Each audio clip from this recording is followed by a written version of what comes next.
Dito sa Papa Dudut Stories, ikaw ay hindi nag-iisa.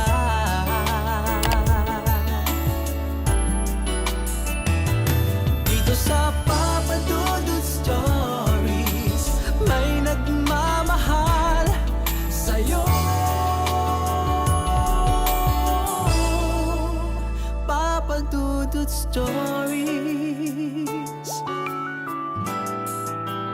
Papa Dudut Papa Dudut. Sa lahat po ng mga nakatutok ngayon, huwag pong kalimutan mag-like, mag-share at mag-subscribe. Maraming salamat po sa inyong lahat.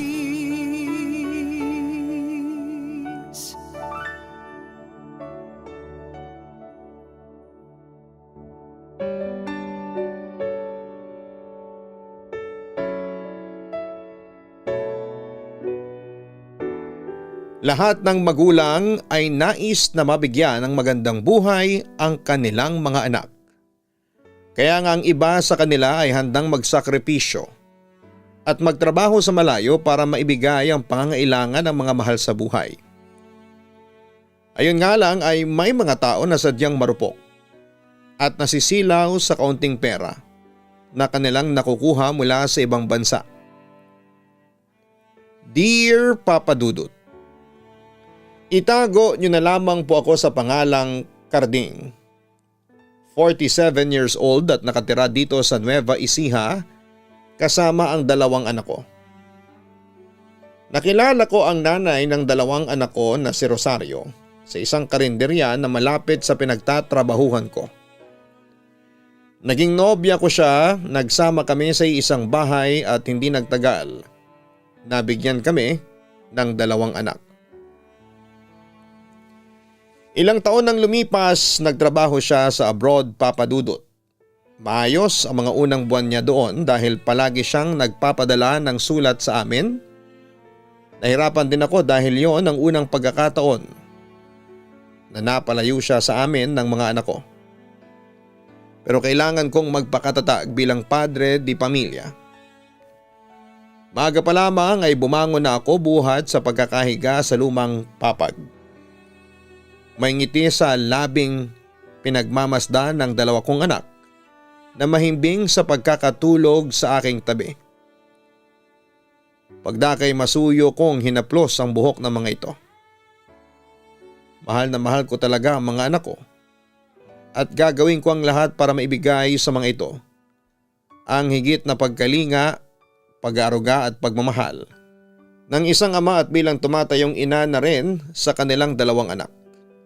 Tutuparin at pupunan ko ang naipangako ko sa aking asawa na ngayon nakikipagsapalaran sa ibang bansa. Labag man sa kalooban ko noon, ang paglisa ng asawa ko ay wala rin akong nagawa sa huli. Papa Dudut, bilang haligi ng tahanan ay alam ko na ako dapat ang magbanat ng buto at gumawa ng paraan upang itaguyod ang aking buong mag-anak.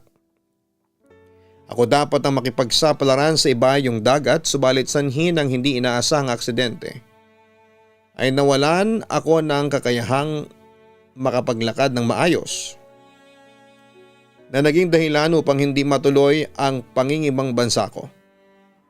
Nagtatrabaho ako noon bilang isang construction worker na sinubukang iligtas ang kaibigan mula sa pagkakabagsak dito ng semento. Naisalba ko nga ang kasamahan ko, ngunit sa aking paa naman bumagsak ang mga yon. Ipinagpapasalamat ko na lamang dahil nakakapagtrabaho pa rin ako sa kabila ng pinsalang natamo ko.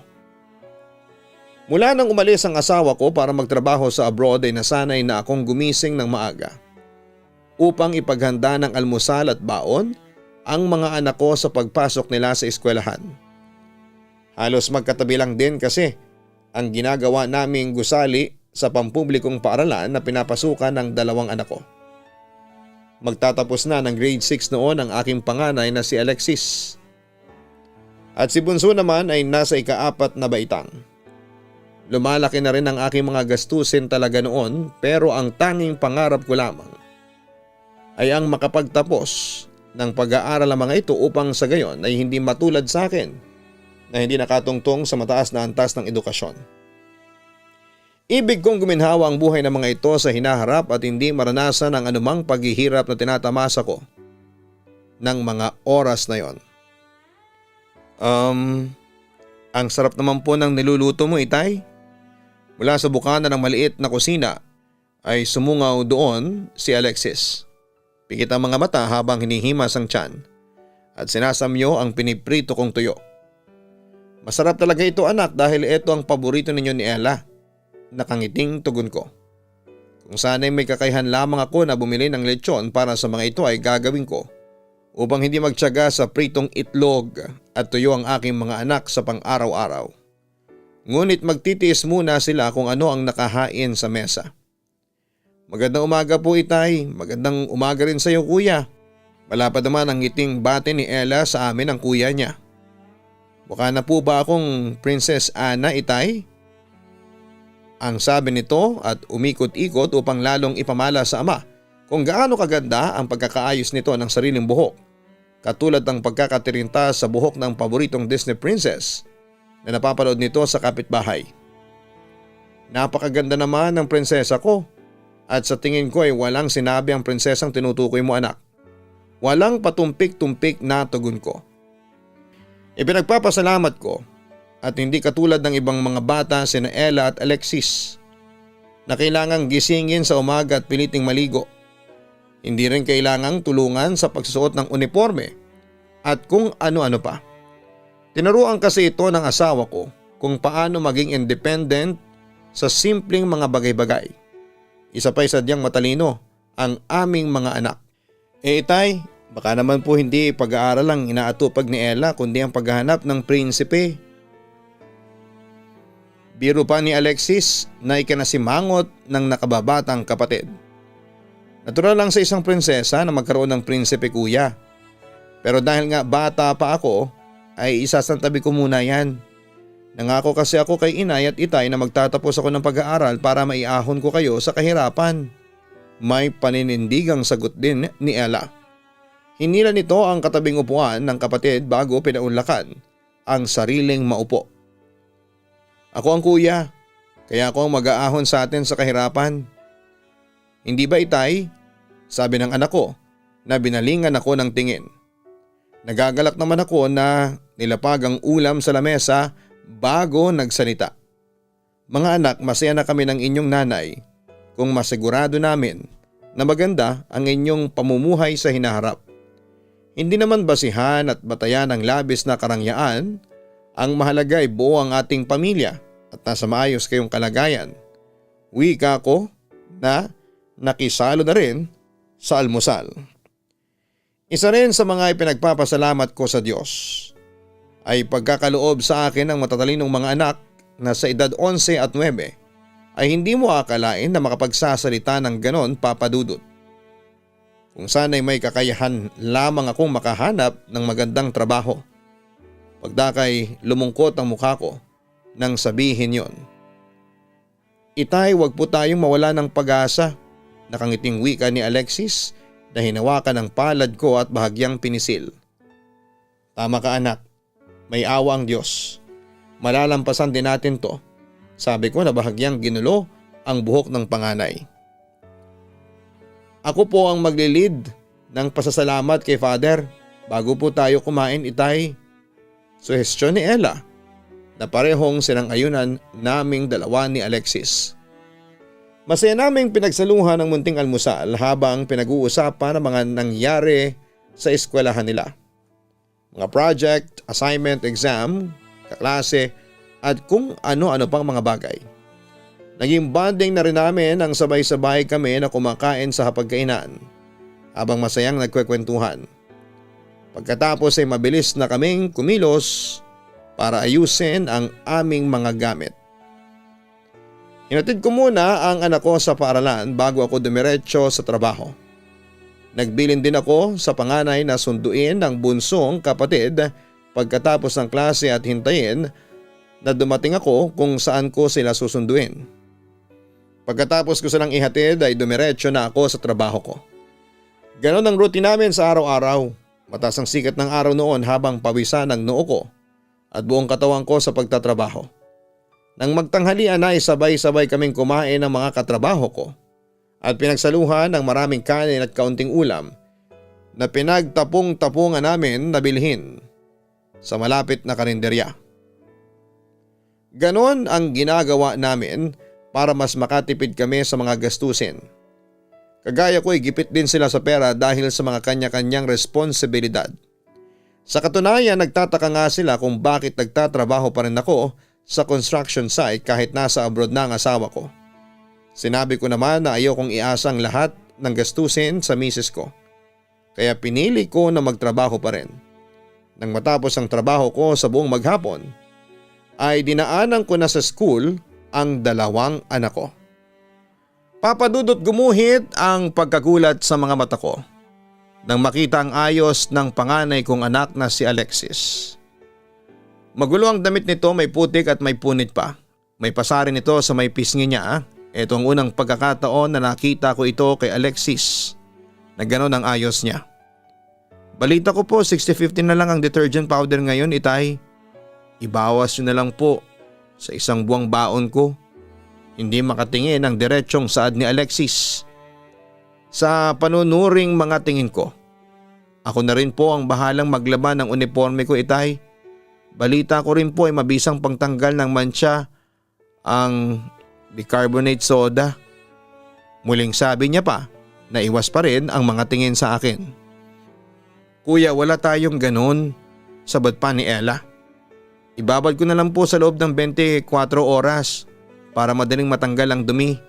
Umilap ang mga mata na dagdag pa ni Alexis. Napabuntong hininga ako habang sinisipat ang pasa sa mukha ng panganay ko. Alam nyo na masama ang magsinungaling, hindi ba? Ayaw ko rin na naglilihim kayo sa akin. Seryoso na sabi ko. Itay, maagap na tinakpan ng palad ni Alexis ang bibig ng kapatid niya upang pigilan ito sa pagsasalita. Huwag po kayong mag-alala, itay, ayos lang po ako. Hindi ko na rin po uulitin, wika ng panganay kong anak. Alexis, magsabi ka ng totoo, seryosong saad ko. Nagpakawala muna ng hangin sa dibdib ang batang si Alexis bago ito nagsalita. Itay, pasensya na po. Hindi ko na po kasi matiis sa mga sinasabi ng mga kaklase ko eh. Pigil ang mga luha na wika niya. Anak, hindi mo kailangan makipagpalitan ng suntok sa kanila. Wika ko. Sumusobra na po kasi sila, itay. Wala po silang karapatan na insultuhin ang pagiging pilay ninyo. Hindi nyo naman po kasalanan na magkaganyan at wala rin po silang karapatan na sabihing may ibang lalaking kinakahumalingan sa ibang bansa ang inay.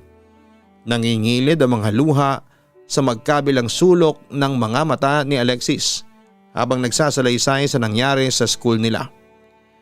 Yun din po ang madalas itukso sa akin ng mga kaklase ko, itay. Luhaang saad naman ni Ella. Bigla ang paninikip ng dibdib ko ng mga oras na yon habang pinagmamasdan ng aking mga anak. Pakiramdam ko'y sumipa sa dibdib ko ang katotohanan yon. Hindi ko man kasalanang maging pilay, batid kong magiging dahilan yon para ulanin ng tukso at panunodyo ang aking mga anak. Pero ang sabihing may ibang lalaki sa ibang bansa ang aking asawa ay ang labis na nagpapabigat ng kalooban ko. Kahit minsan ay hindi ko pinag-isipan ng masama si Rosario. Batid kong iba ito sa mga babaeng nakipaghaharutan sa ibang lahi sa ibang bansa. Pero ng mga panahong yon, 3 buwan na rin kaming walang balita sa asawa ko. Halos araw-araw ko nakikisuyo sa kaibigan na magpadala ng mensahe sa roaming number ng kapwa kasambahay ni Rosario sa Dubai upang kumustahin ang kalagayan ng asawa ko. Ngunit wala naman akong nakukuhang pagtugon mula sa kanya. Hindi ko tuloy maiwasang huwag mag-alala sa kalagayan ng asawa ko. Sa susunod ay huwag mo na silang patulan, anak. Ang mahalaga ay nakakagalaw naman ako at naitataguyod ko kayo ng maayos. Huwag din kayong maniniwala sa mga sinasabi nila. Matino at may paninindigan ng inyong ina. Yan ang palagi ninyong isipin, maliwanag ba? Paliwanag ko sa 2 anak ko habang yakap-yakap ang mga ito. Opo, itay, sumisinghot na sabi pa ni Alexis. Ang lalaki hindi umiiyak bagkus dapat itong makitaan ng katapangan at katatagan. Ang wika ko. Hindi po ko umiiyak, Itay. Mahangin lang po at maalikabok kaya hindi ko po maiwasang huwag mapuwing. Ang sabi pa ni Alexis habang pinapahid ang mga luha na ikinangiti ko. Salamat sa inyong pangunawa mga anak. Pigil ang mga luha na sabi ko. Hindi ako dapat magpakita ng kahinaan sa harapan ng mga anak ko. Kami po ang dapat na magpasalamat, Itay, dahil kayo po ang nagiging tatay namin. Salamat po, Itay. Madamdaming pahayag ni Ella na naging dahilan upang malunod sa galak ang puso ko. Mahigpit kong niyakap sina Alexis at Ella. Sa ganung paraan ay maipabatid ko kung gaano ko kamahal ang mga ito. Nang sumunod na mga araw ay nakatanggap ako ng padala mula sa asawa ko. Isa yung malaking kahon na naglalaman ng iba't ibang uri ng kasangkapan sa loob ng bahay. Mga damit, cellphone, sapatos at kung ano-ano pa. Bukod doon ay nagpadala din po ito ng malaking halaga para sa pag-aaral ng mga anak namin. Kalakip din noon ang liham na halos ikagunaw ng mundo ko ng mga oras na yon. Naninikip ang dibdib ko sa pakiwari ko'y may libu-libong patalim na paulit-ulit na tumutusok sa aking dibdib habang binabasa ang liham ng asawa ko. Hindi ko na rin alintana ang pagunahan ng butil-butil na luha sa aking mga mata habang yugyog ang magkabilang balikat ko. Sakit, galit at pagkapuot ang lumulukob sa akin ng mga sandaling yon. Ayaw kong maniwala na magagawa akong saktan ng ganito ni Rosario. Pero batid kong sulat kamay yon ng asawa ko. Noon pa man ay palagi naming napagtatalunan ang tungkol sa pera. Ngunit hindi naging batayan yon upang magbago ang tingin ko sa kanya. Mahal na mahal ko ang ina ng aking mga anak, ngunit bakit nagawa akong lokohin at pasakitan ng ganon ni Rosario? Bakit nagawa niya akong ipagpalit? Mas gugustuhin ko pang maghirap na may dangal at prinsipyo. Ni minsan sa halos 20 taon naming pagsasama noon ay hindi ako nagkulang sa pagpapadama rito kung gaano ko siya kamahal. Nagtagi sa mga bagang at nakayukom na lamang ang aking kamao. Kinuyumos ang liham ng asawa ko habang tahimik na humahagulhol. Ipinagpapasalamat ko at tulog na ang mga bata nang maisipan kong basahin ang sulat ng asawang nagtaksil sa aming sinumpaang pag-iibigan. Itay, ayos lang po ba kayo? Hindi niyo po ba nagustuhan ang mga padala ni Inay? Pagdakay lakas loob na tanong ni Alexis kinabukasan nang marating namin ang higanting tarangkahan ng kanilang eskwelahan. Pansin nito ang pananahimik ko mula pa kaninang magalmusal kami. Alam ko na nasanay kasi ito sa pagiging masigla at masiyahin ko. Pero nooy kapansin-pansin ang katamlayan ko talaga. Okay lang ako anak, huwag mo na akong alalahanin pa. Ang mga biling ko sa'yo huwag mong kakalimutan. Sabi ko na tipid ng ngumiti para itago ang tunay na nararamdaman ko. Ayaw kong malaman ng mga tao ang tungkol sa liham ng asawa ko at kung ano ang nilalaman nito. Sapat na para sa akin na ako lamang ang masaktan at manibugho kesa sa magbago ang tingin ng mga bata sa kanilang ina. Opo Itay, hindi ko po nakakalimutan ang mga habilin ninyo. Tugon ng panganay ko. Mabuti naman kung ganon anak. Sabi ko na yumuko upang ipantay ang mukha sa bunsong anak. Ang prinsesa ay hindi nakikipag-away. Malinaw ba yon, Ella? Bilin ko. Opo Itay, hindi ko po sasayangin ang laway ko sa pagpapalitan ng maanghang na salita sa mga kaklase ko. Maagap na tugon ng batang babae. Inalikan ko sa noo ang bunsong anak ko bago ako tumayo, Papa Dudut. Sige na, pumasok na kayo sa loob. Utos ko na agad namang sinunod ng dalawang bata. Mabigat pa rin ang dibdib na nasundan ko ng tanaw ang papalayong mga anak. Wala akong hinangad kundi mabuo ang aming pamilya at may bigay sa mga ito ang kaukulang pangangailangan. Subalit hindi na yon magkakaroon ng katuparan kailanman. Nasilaw sa karangyaan ng aking asawa at ipinagpalit kami nito sa mayamang Arabo. Buhat sa pakaisipin ang tungkol doon at iba yung sakit at kirot ang nararamdaman ko. Tumingala ako sa kalangitan upang pigilin ang nagbabadyang luha sa mga mata ko. Kailangan ko na mas maging matatag alang-alang sa aking 2 anak. Nang araw na yon ay hindi ako tumuloy na pumasok sa trabaho. Niyaya ko ang isang kumpare ko na pumunta sa lugar kung saan ay maraming alak at umorder kami ng maraming bote. Nagpakalunod ako sa alak kasama siya habang kinikwento sa kanya kung ano ang dahilan ng pag-aaya ko sa kanya. Alam ko kasi na kailangan ko ng kausap ng mga oras na yon. Sinabi ng kumpare ko na alam na raw ng asawa niyang nasa Dubai din ang tungkol sa ibang lalaki ni Rosario. Hindi niya lang masabi sa akin kasi nag-aalala siya na baka masyado kong dibdibin ang lahat ng yon. Humingi naman siya ng patawad dahil sa paglilihim niya tungkol sa bagay na yon. Pero sinabi ko na wala naman siyang kasalanan. Hindi niya kasalanan kung bakit nagloko ang asawa ko. Sadyang hindi ko lang maintindihan kung bakit kailangan na gawin yon ni Rosario. Bakit kailangan na lokohin niya ako at ipagpalit kaming pamilya niya sa isang lalaki na estranghero lang sa buhay niya. Papadudot nasundan ng mga araw at gabi ng pagkalulong ko sa alak. Madalas na hindi ko na niyahatid o nasusundo ang mga anak ko mula sa eskwelahan. Madalas din na gabi na ako kung umuwi sa bahay namin. Hindi ko na naaasikaso ang mga anak ko. Itay, bakit ngayon lang po kayo? Saan po kayo galing? Bakit po kayo amoy alak? Sunod-sunod na inosenteng tanong ni Ella nang makauwi ako sa bahay. Pasensya na kayo mga anak. Birthday kasi ng Chong Ricardo nyo.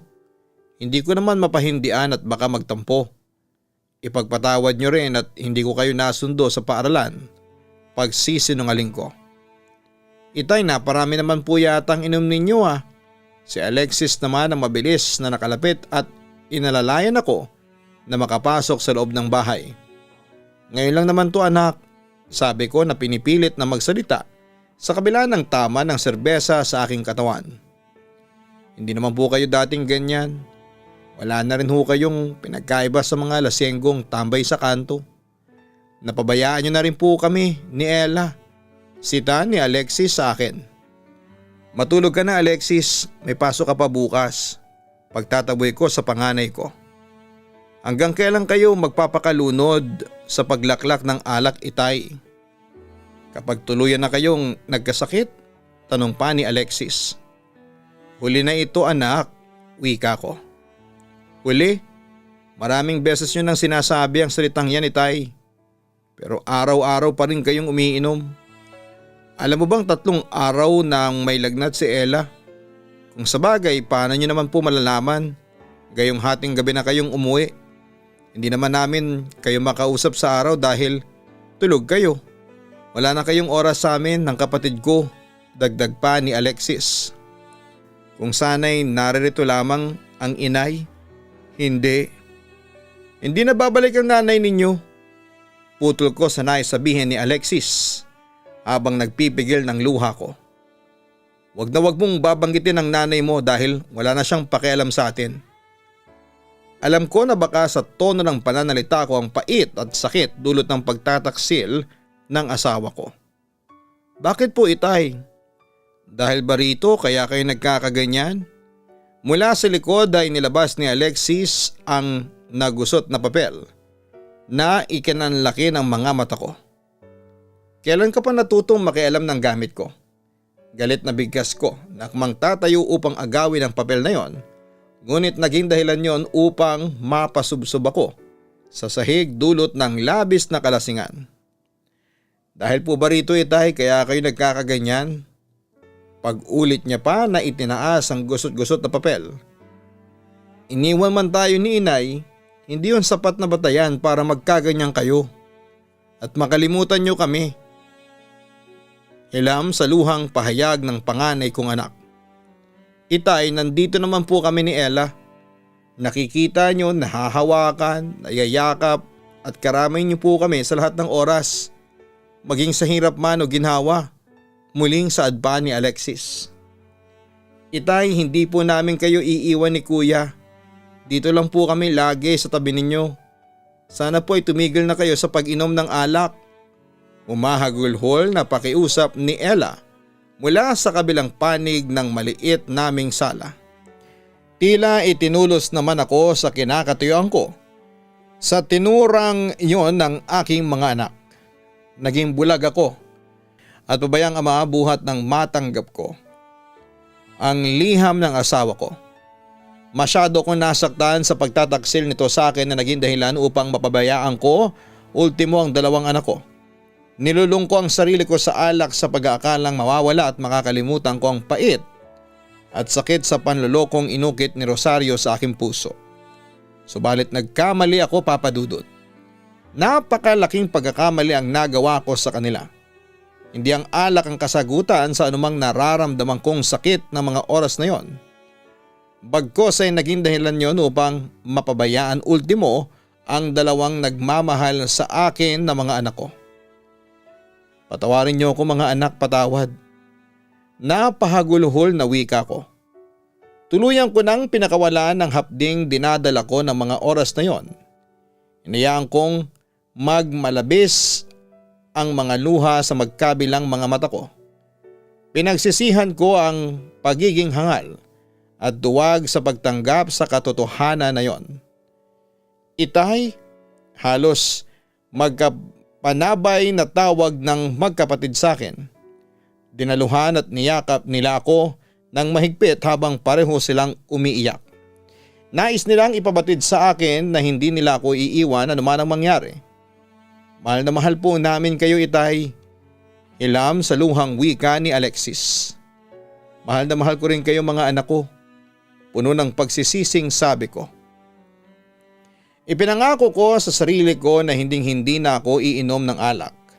Magsisikap ako upang mapabuti at mapagtapos ng pag-aaral ang aking mga anak. Higit sa lahat ay nangakong magiging ulirang ama at huwarang magulang sa mga ito. Hindi ko nahahayaan na tuluyang masira ang buhay naming mag-ama nang dahil sa kapirasong liham. Papa Dudut, halos 10 taon nang nakalipas mula na mangyari ang lahat ng ito.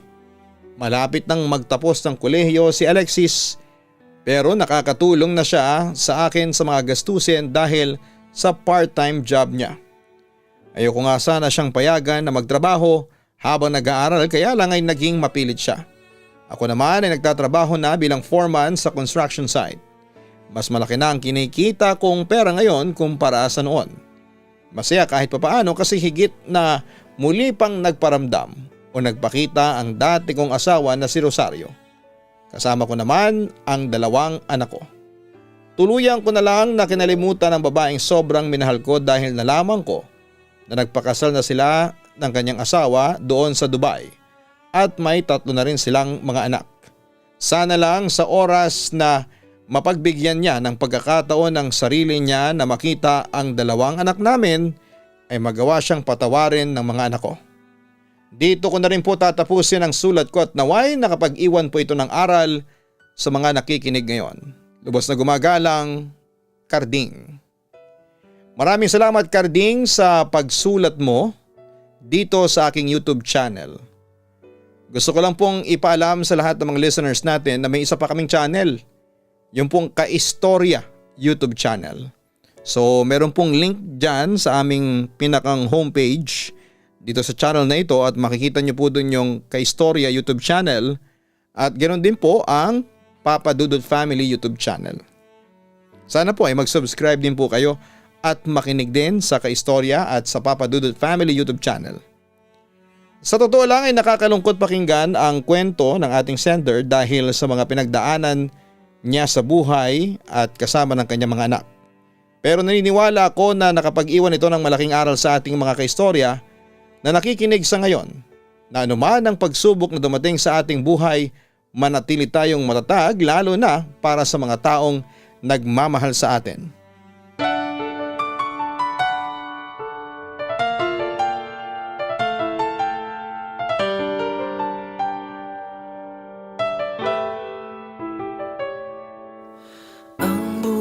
Ay mahiwaga, Laging may lungkot at saya sa Papa Dudut Stories. Laging may karamay ka.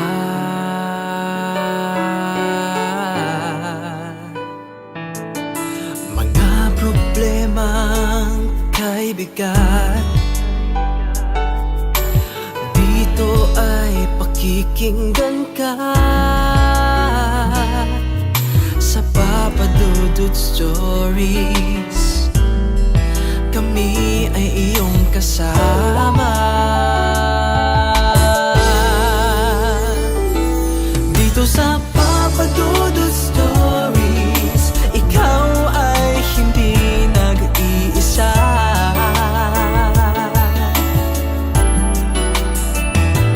Dito sa Papa Dudut Stories, may nagmamahal sa'yo. Papa Dudut Stories, Papa Dudut Stories,